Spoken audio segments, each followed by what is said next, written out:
So let's go. First of all, it's not about time management. So it's not about all these different tools that I gave you in previous videos. It is about self-management.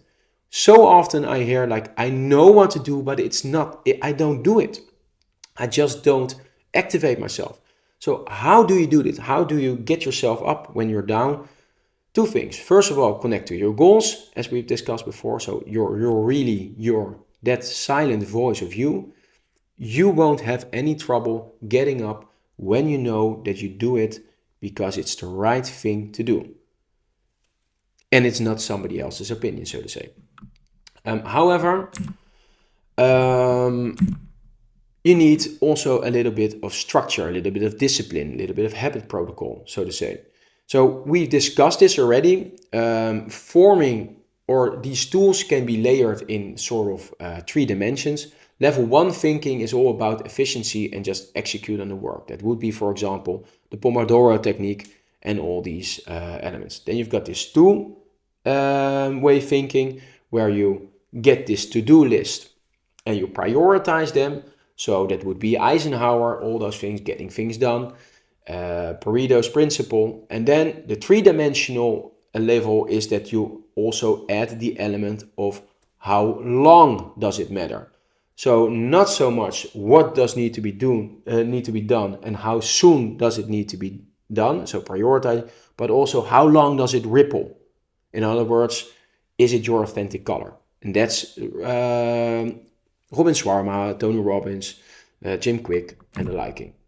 However, it's when you integrate that 3rd level, you will see that it's a way of looking to the world. It's not so much anymore about managing your time. No, it's about managing your life. It's shifting your perspective and aligning your focus. I don't want to dive too much into this anymore. I think we've discussed enough.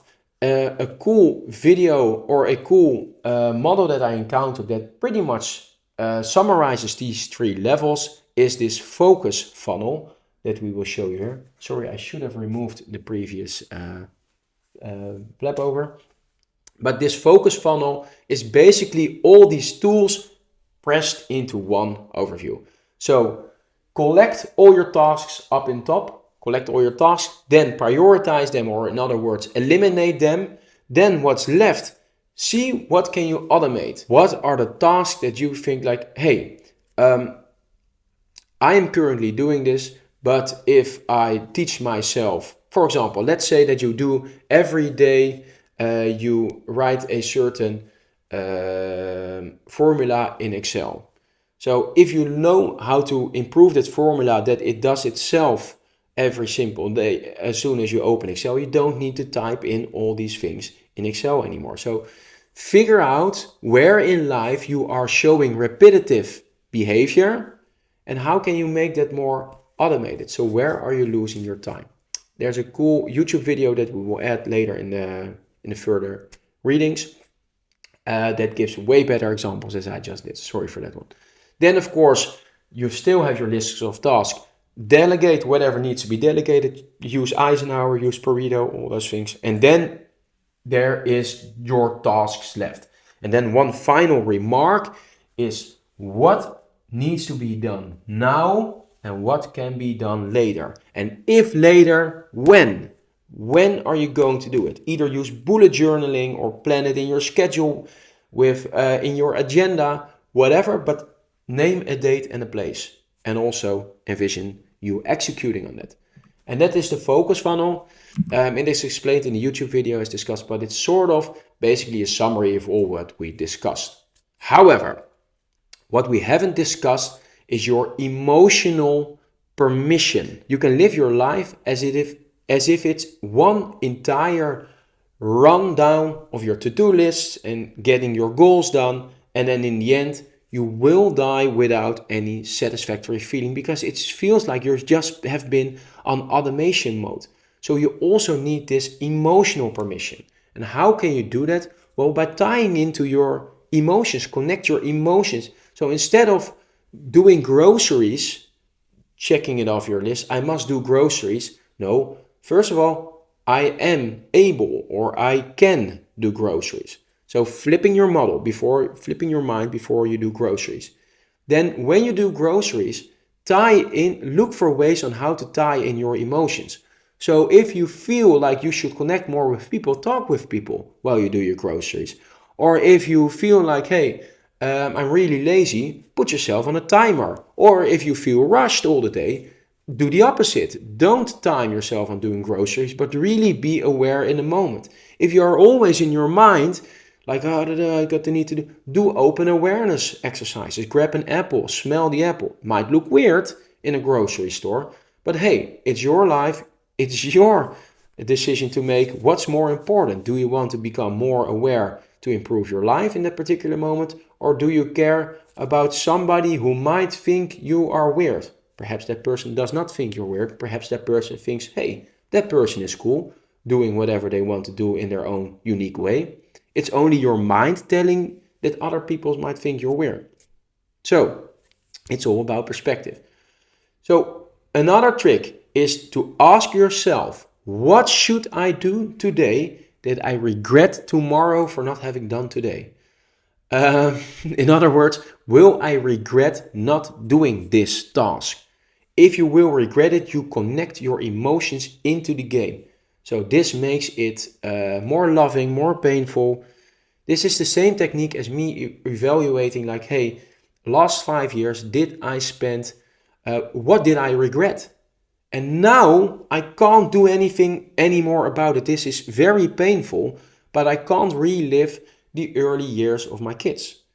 Of course, luckily for me, I do know, and my wife can confirm this in moments when I feel dark, like, oh no, shit, I have focused on earning enough money for the rest of my life, but I have completely neglected the first 5-6 years of my kids' lives.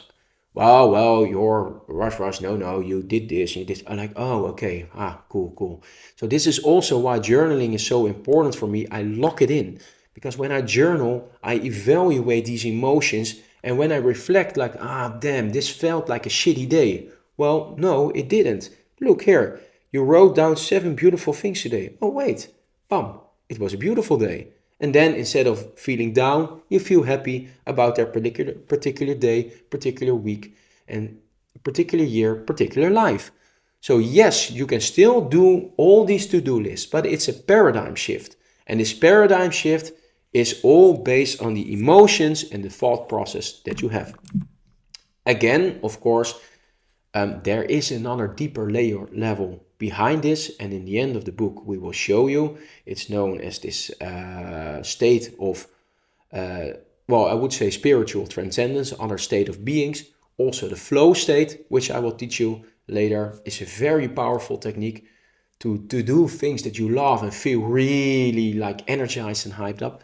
But that's not for now. Sorry, I can't give you all in one video. So determining what you're going to do and tie your emotions into it, and determining what you're going to postpone, that's a virtue. That is, in my opinion, what time and self-management is all about. And that's the life how I want to create. Or that's the life I want to create. So give your intention into the activity. It is all about bringing your awareness and focus and emotions and your thoughts into the activity. No, you're not doing a task for the dopamine hit. You are doing the task for the dopamine hit, but you're also searching for the magic, your magic, in that particular moment. That after you have done this task, that you felt like, wow, not only thank you, dopamine hit, check off the list, but also this was an insane experience. And then even doing groceries can become magical. And of course, this does require training. And that's why I continuously time myself with this reminder. It alerts my wrist like, like, are you in the moment? Are you present? Are you fully in your flow? But more about that in a later chapter. So never forget, we don't build the lives we want by saving time.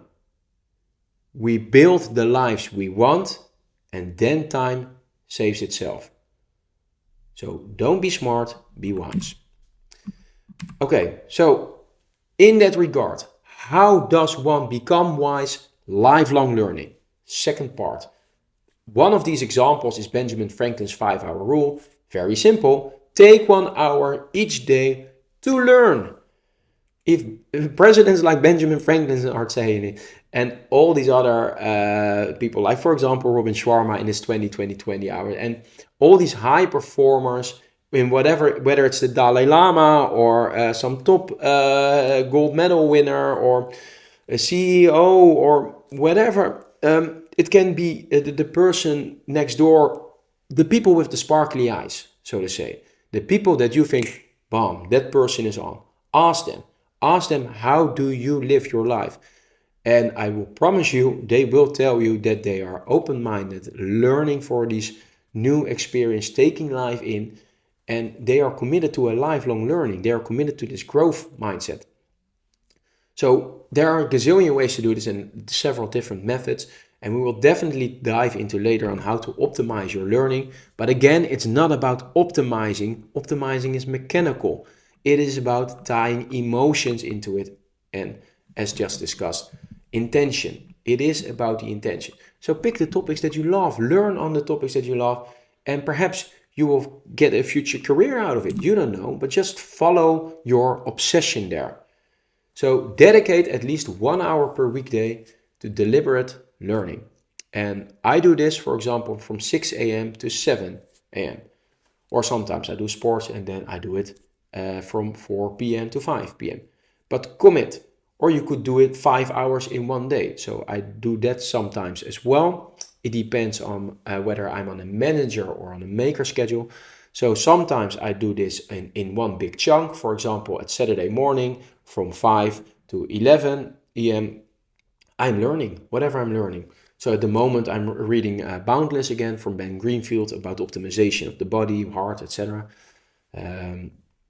But it depends on whether I'm on a manager or on a maker schedule. And in a maker schedule, I want big chunks with uninterrupted appointments or no, like only one full day off to create. Creating is important. Creating, well, it's not important. It is vital for the maker schedule. You don't need to be disturbed because when you are working at 8 a.m., for example, and you know that you have an appointment at 1 p.m., it disturbs your entire flow. Although it's 5 hours later, you are at the top of your capabilities of creating. So it's a very thin line. You don't want any noise on that radar. You don't want, hey, is it already 12? I got only 1 hour. What am I going to say at 1 p.m.? You want to get that noise out. You also want inspiration, like, hey, I've got a full day off. I can make whatever I want to make. So a maker schedule is empty. A maker schedule, however, is very hard to combine with the manager schedule that most of us are on. The manager schedule is like you just have all these appointments every hour of the day and you just hop in from one meeting to another meeting and then boom, it's easy. You just communicate. So maker is creator, manager is more about communication. These are very hard to combine. So what you often see is that some people run a certain a certain period of their schedule in manager mode. So for example, me, that would be after 3 p.m. So after 3 p.m. I do these exercise or these calls. I tend to avoid them as much as I can. I really want just people, if they want something, just ask me for it.